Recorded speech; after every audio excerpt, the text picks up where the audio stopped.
नमस्कार विद्यार्थी मित्र मैत्रिणींनो, सेशन 3 मधला आता चौथ्या भागाला आपण सुरुवात करणार आहोत.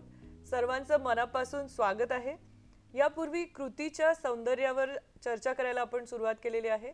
जेव्हा तुम्ही भेदभावाच्या किंवा सौंदर्याच्या विरोधात असलेल्या पूर्वग्रहांचे साक्षीदार होता, तेव्हा तुम्ही कसा प्रतिसाद त्याला देणार आहात यावर आपण चर्चा केलेली आहे.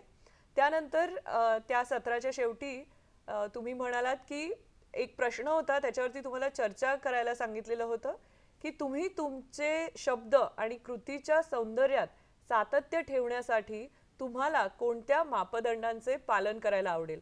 तर एक मापदंड म्हणजे रागाच्या वेळी कोणतेही निर्णय घेऊ नका किंवा शब्द जे चुकीचे आहेत ते वापरू नका किंवा कृती सुद्धा तुम्ही चुकीच्या करू नका.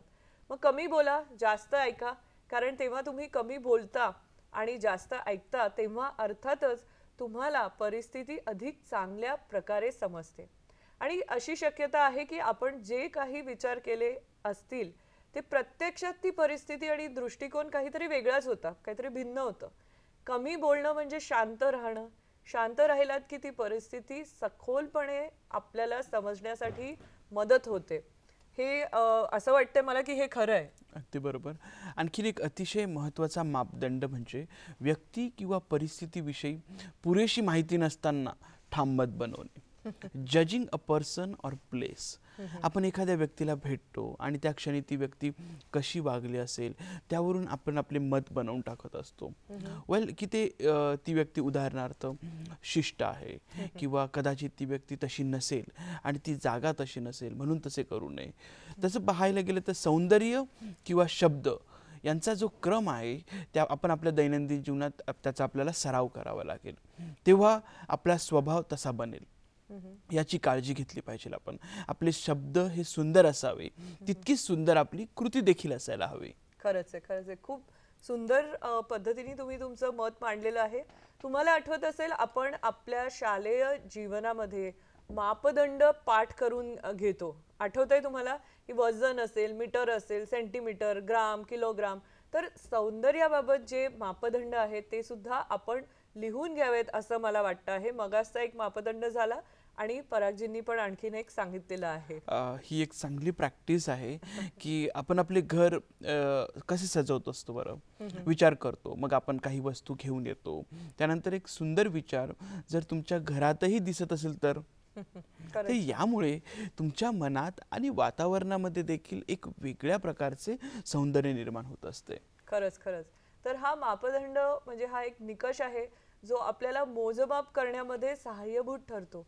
तर आता शेवटचा मुद्दा घेऊया ज्यावर आपण आता चर्चा करणार आहोत. तो आहे कलेचे सौंदर्य, म्हणजे सौंदर्य आणि कला.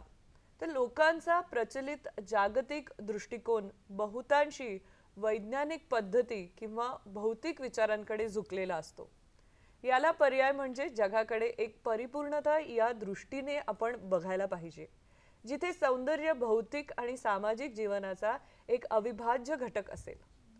मग सौंदर्याप्रती आकर्षण आपल्याला आपल्या जीवनात, आपले भौतिक वातावरणात इतरांशी असलेले आपले जे संबंध असतात यामध्ये सुसंगती आणण्यासाठी आणि कला, हस्तकला आणि संगीत यांच्या निर्मितीसाठी आपली सर्जनशीलता मजबूत करण्यास मदत करते.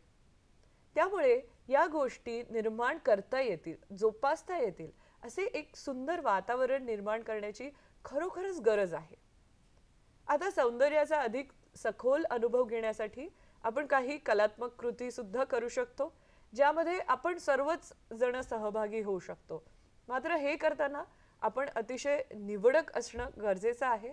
कारण काय होतं की सौंदर्याच्या नावाखाली हल्ली सौंदर्याचा विपर्यास म्हणजे सौंदर्य हे कुठेतरी विकृत झालेलं आहे आणि खूप कुरूपता त्यामधून मांडली जाते.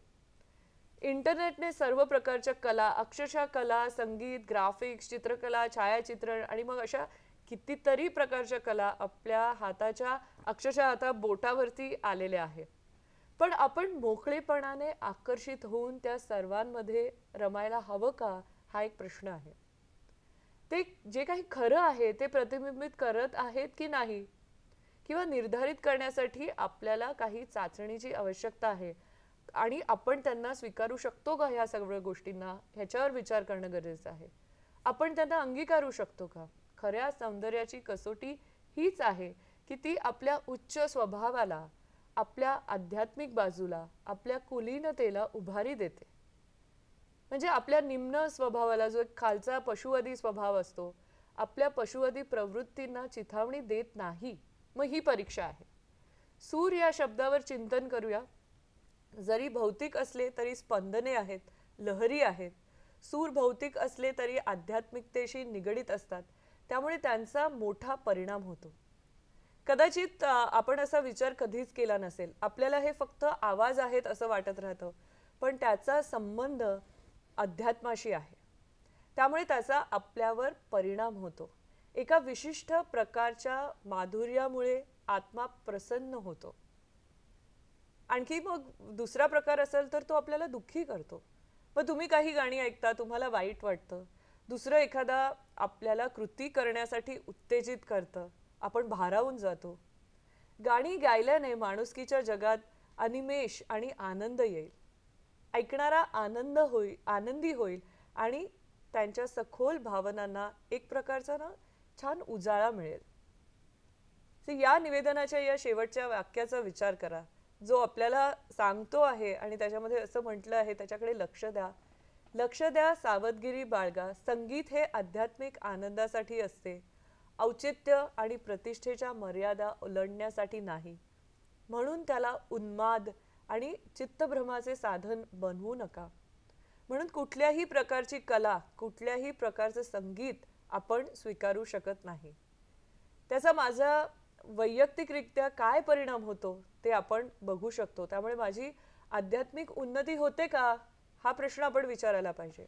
यामुळे माझ्यामधलं असलेला जी कुलीनता आहे, उदात्तता आहे, त्याचा उदय होतो का, की यामुळे मी पशुवादी प्रवृत्तीकडे वळतो. चित्रांबाबत, छायाचित्रकरणाविषयी, सर्व प्रकारच्या कला प्रकारांबाबत हीच गोष्ट खरी आहे. आपल्यासाठी फायदेशीर असलेल्या कला प्रकारांची निवड करण्यासाठी हा आपला एक मापदंड, एक निकष जो आहे तो ठरू शकतो. आता आपण एक छोटासा कृती करूया. तुमच्या सहदयांसोबत अशी काही गाणी निवडा जी आपल्या आध्यात्मिक आणि नैतिक भावना उंचावतात. आपण नुकतीच चर्चा केलेली स्वतःचे आणि उत्कटतेचे पंख म्हणून कार्य करणारी ही गाणी आपल्याला निवडायची नाही आहेत. यातील काही गाणी एकत्र गाण्याचा आनंद घ्या आणि त्यामध्ये असलेल्या संदेशांचं चिंतन करा. लक्षात ठेवा, हे काही टॅलेंटचं प्रदर्शन म्हणून करत नाही आहोत आपण. काळजी करू नका. तुमचा आवाज तितका सुरेल नसला तरी सुद्धा डोंट वरी. पण हे केवळ एक समूह गायन आहे, एकत्र गाण्याची ही कृती आहे. आपण ऑफकोर्स टॅलेंट शो कधीही करू शकतो, पण आशा आहे की आता आपले जे लाडके विद्यार्थी आहेत ते छानपैकी गाणी शोधतील. तोपर्यंत आपण एक चांगला संदेश देणारं एक गाणं म्हणणार आहोत. माझे कलीग आहेत, त्यांच्याबरोबर आम्ही हे गाणं तुम्हाला म्हणून दाखवणार आहोत. तर ही कृती तुम्हाला सुद्धा करायची आहे. तर आपण एक गाणं जे निवडलेलं आहे ते प्रार्थना म्हणून बऱ्याच वेळेस वापरलं जातं. कितीतरी वेळा आपण ते गाणं गात असतो. मला खात्री आहे की आपले जे प्रिय विद्यार्थी मित्रमैत्रिणी आहेत हे देखील विशिष्ट गाणे गाण्यामध्ये पारंगत असतील. त्यामुळे या गाण्याचा जो कॉपीराईट आहे त्याबद्दल निश्चितपणे आम्ही आदर करतो त्याचा. आणि फक्त सत्रातील विषय हा खरोखर समजण्यासाठी हे गाणं आपल्यासमोर आता सादर केलं जाणार आहे. तर एकत्र राहून कलेचे सौंदर्य आपण सर्व मिळून आता सादर करणार आहोत. तर ते गाण्याचे नाव आहे इतनी शक्ति हमें देना दाता. Great, thank you so much. इतनी शक्ति हमें देना दाता, मन का विश्वास कमजोर होना, हम चले नेक रस्ते पे हमसे भूल कर भी कोई भूल होना. इतनी शक्ति हमें देना दाता, मन का विश्वास कमजोर होना. दूर अज्ञान के हो अंधेरे, तू हमें ज्ञान की रोशनी दे.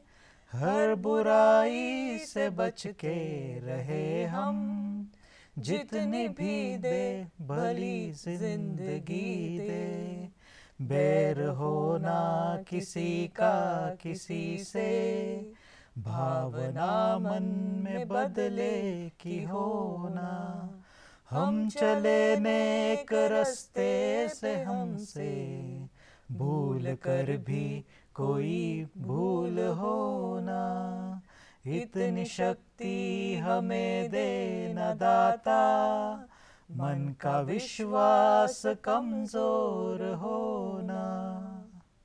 तर विद्यार्थी मित्र मैत्रिणींनो, तुम्हालाही खूप आनंद झाला असेल. हे गाणं आपण शेकडो वेळा ऐकलं आहे, पण प्रत्येक वेळी ऐकताना ते तुमच्या हृदयाला एक छोटासा स्पर्श करून जातं.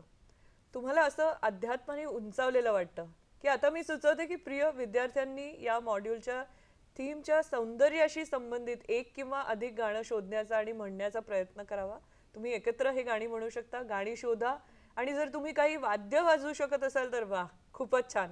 तुम्ही नक्कीच हे वाद्य वाजवा. हे गाणं इतकं लोकप्रिय असल्याने तुम्ही कॉलेजमधल्या वर्गमित्रांसोबतही ते गाऊ शकता किंवा अधिक तुम्ही हे लोकप्रिय सुद्धा करू शकता. यामुळे तुम्हाला एकत्र शिकण्याचा सुद्धा आनंद मिळणार आहे. सो मित्रमैत्रिणींनो, संगीतात सौंदर्य आणि आध्यात्मिक प्रभाव दोन्ही आहेत, जशी आपण नुकतीच चर्चा केलेली आहे.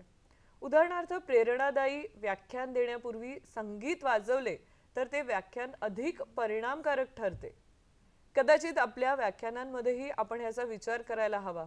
नक्कीच कॉलेजमध्ये संगीताचा घटक असू शकतो का? काही वेळा काही ठिकाणी ते वापरतात. मला माहित आहे की काही महाविद्यालयांमध्ये हे केलं जातं. याचा आपण विचार करू शकतो की सगळीकडेच मग आपण करू शकतो का? मला आठवतंय आझादी सरांनी सांगितलं होतं की प्राचीन ग्रीक भाषेत जेव्हा तत्ववेत्यांना प्रवचन द्यायचं असायचं तेव्हा त्यांनी या पद्धतीचा अवलंब केला होता. तर सुरुवातीला ते काय करायचे, काही संगीतकार म्हणजे सांगीतिक सूर वाजवणे आणि जेव्हा ते संगीत ऐकून त्यांच्या श्रोत्यांना एक विशिष्ट प्रकारची ग्रहणशीलता प्राप्त व्हायची तेव्हा ते ताबडतोब आपली वाद्य सोडून आपलं प्रवचन जे आहे ते सुरू करायचे. मग भूतकाळातील सर्वात प्रसिद्ध संगीतकारांपैकी बार्बुड एक नावाचा संगीतकार होता. जेव्हा जेव्हा एखादा मोठा प्रश्न स्वीकारण्यासाठी राजाला राजी करायचं असायचं तेव्हा मंत्र्यांना अपयश यायचं तेव्हा ते ताबडतोब बार्बुडला बोलवत असत आणि तो आपले जे काही वाद्य आहे ते घेऊन दरबारात जायचा आणि तो सर्वात योग्य आणि असं मार्मिक असं संगीत वाजवायचा की राजा संगीताच्या ही जी धून असायची त्या स्पर्शाने लगेच इतका प्रभावित व्हायचा आणि मग त्याच्या हृदयात उदारतेच्या काही भावना उमटत असत आणि मग तो मार्ग त्याला सापडायचा. मग पूर्वीच्या तत्ववेत्यांनी मंत्र्यांनी संगीताचा घटक इतका प्रभावीपणे कसा वापरला ह्याचं हे एक उत्तम उदाहरण आहे. खरं तर सामुदायिक कार्यक्रमांमध्ये उदाहरणार्थ सेवा अध्ययन कृतीमध्ये आपण संगीत आणि गाणी वापरली पाहिजे. तुम्ही या आधीच्या मॉड्यूलसाठी एक कम्युनिटी एंगेजमेंट ॲक्टिव्हिटी केली आहे आणि आता या सदर मॉड्यूलसाठी देखील एक दुसरी ॲक्टिव्हिटी तुम्ही करणार आहात. शेवटी आपण त्याची घोषणा करू शकतो, पण तुम्ही काही संगीत शोधू शकाल का ह्यासाठी, ह्याच्यावरती विचार करा. हे विद्यार्थ्यांनी करायची एक स्वाध्याय आहे आणि त्यासाठी तुम्ही काही गाणी निवडा, तयार करा. सामुदायिक प्रकल्पासाठी समुदायातील सदस्यांना एकत्र करण्यासाठी योग्य गीत संगीताचा वापर तुम्ही करता आला तुम्हाला तर खूपच चांगला आहे. तर आपण एकत्र मिळून हा प्रकल्प सुरू करू. तर चला तर मग एक गाणं घेऊया. हा तुमचा स्वाध्याय आहे. या सत्राच्या शेवटी तुम्हाला 2 जे आहे ते प्रॅक्टिकल म्हणजे प्रात्यक्षिक सुद्धा करावे लागतील. एक प्रात्यक्षिक म्हणजे माझं आयुष्य व्यवस्थित ठेवणं. त्यामुळे दैनंदिन जीवनामध्ये ज्या गोष्टी व्यवस्थितपणे ठेवायला हव्यात त्यापैकी एकाची निवड करा. 1 आठवड्याचा कृती आराखडा तयार करा. कृती करा आणि नंतर तुमच्या प्रगतीचा जो आहे तो अहवाल मात्र चांगल्या पद्धतीने तयार करा. हे तुमचं पहिलं प्रात्यक्षिक आहे. दुसरं प्रात्यक्षिक काय आहे तर सौंदर्याचा अधिक चांगल्या प्रकारे अनुभव घेण्यासाठी तुम्ही काही क्रिया ज्या दिलेल्या आहेत त्या डौलदार आणि अशोभनीय दोन्ही पद्धतीने नाट्यमय पद्धतीने करून दाखवा. तुम्हाला भूमिका करायची आहे, सादरीकरण. तुम्ही ते तुमच्या सहाध्यायासोबत किंवा एकत्र करू शकता. तुमच्या कॉलेजमधील इतर विद्यार्थ्यांना, सहशिक्षकांना किंवा घरी किंवा तुम्हाला वाटेल त्या ठिकाणी तुमच्या ग्रुपमध्ये तुम्ही ते सादर करू शकता. जे कोणी ते पाहतील त्यांना दिसेल की एखादी गोष्ट सुंदर पद्धतीने आणि तीच गोष्ट अशोभनीय पद्धतीनेही करता येते. मग त्यासाठी 4 कृती आहेत. तर पहिली म्हणजे सकाळी आपल्या सहकार्याला आपण जेव्हा भेटतो तेव्हा काय होऊ शकतं, तुम्ही या सहकार्याला सुंदर पद्धतीने, सुबक पद्धतीने कसे भेटता आणि मग आपल्या सहकार्याला न आवडणाऱ्या पद्धतीने तुम्ही कसं भेटू शकता, अशी भूमिका सुद्धा तुम्ही सादर करू शकता. म्हणजेच सौंदर्याचा एक चांगली बाजू आणि सौंदर्य नसण्याची बाजू. दुसरं म्हणजे तुमच्यापेक्षा कमी अनुभवी, मे बी तुमच्या खालच्या पदावरती असलेल्या कार्यकर्त्याला बोलवणं. या दोन्ही पद्धतीने तुम्ही कनिष्ठ कार्यकर्त्याला कसं बोलवता.